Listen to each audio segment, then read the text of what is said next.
Maisie, we hit a bit of a delay, but 250 games, we've arrived.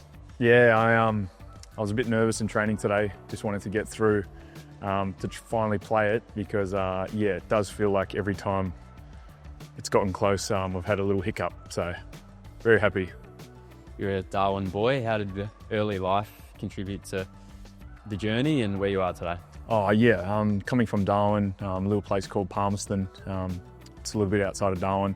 You know, I dreamed of playing AFL and didn't think it was possible, but you know, as a kid you had those dreams, and I just wanted to, I've said this before, I wanted to just play one game and go back to Darwin and say I got to play AFL. So yeah, to be playing 250, it's kind of surreal. And it's gone pretty fast. So yeah, I think probably maybe at the end of my career I'll be able to reflect on it, but yeah, at the moment I've just been trying to get through.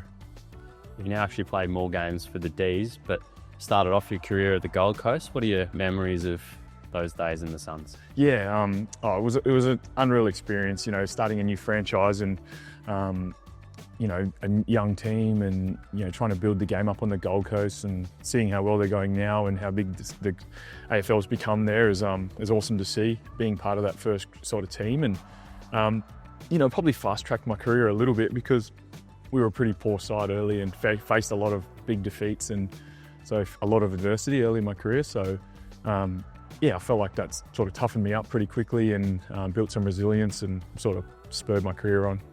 Being a captain there as well, is that something you're proud of? Yeah, yeah, huge accomplishment to captain a side, and do that for a couple of years, and be a vice captain alongside Gary Ablett Jr. was something I never thought I'd be able to do as well. So I learnt a lot from him, and yeah, I'd had really great times at the Suns, and it really helped me a lot with coming down to Melbourne.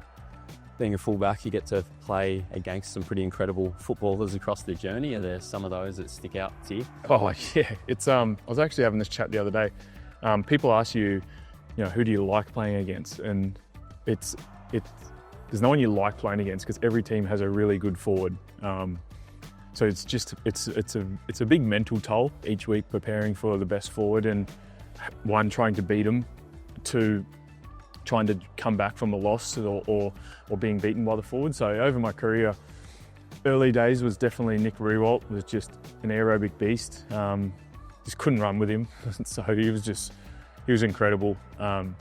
So you always knew you were going to run 15 Ks against Nick. So, and then sort of halfway through I had some really good duels with Buddy Franklin, who's a star and a leader, an Indigenous, for the Indigenous boys, and someone we look up to. So that was pretty cool. He's almost like a mythical figure. Like he had this aura about him out there, and you knew he could turn the game. But probably my toughest opponent would be Josh Kennedy from West Coast. He was just, I don't know, I just couldn't get him. And he would mark the ball on the boundary line, kick goals. He would take marks. He was quick, he was strong. West Coast had a really good team as well, so that didn't help.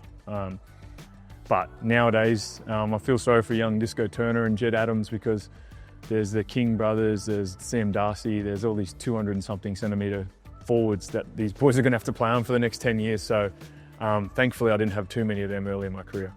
When I think about your time at the D's, a lot of what I see is you and Jake Lever forming a partnership down back. What's that journey been like alongside him for the last few years? Oh, yeah, me and Rick have a really good relationship.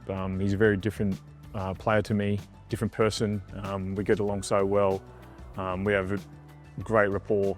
We've had a really good bit of success here at the D's, and we helped really turn around this back line, and also our team defence. So, you know, I've sort of been the older sort of brother to him, but he's a lot more mature than me, and now going into fatherhood, he's taught me a lot. You know, he's got his third kid on the way, and you know, I'm asking him questions every day about, you know, how do you do this, how do you do that? So, yeah, for a sort of odd couple, we've become really good friends. You mentioned fatherhood. Is Millie going to be making the trip out onto the ground with you this weekend? Yeah, she will be. She'll be coming out through the banner. I'm excited to see how she goes with that. She hasn't sort of been around big crowds yet, so yeah, I hope she doesn't cry. She probably will, but that'll be something special, I think. Looking back, you know, having a photo running through the banner with her, something I'll be extremely proud of.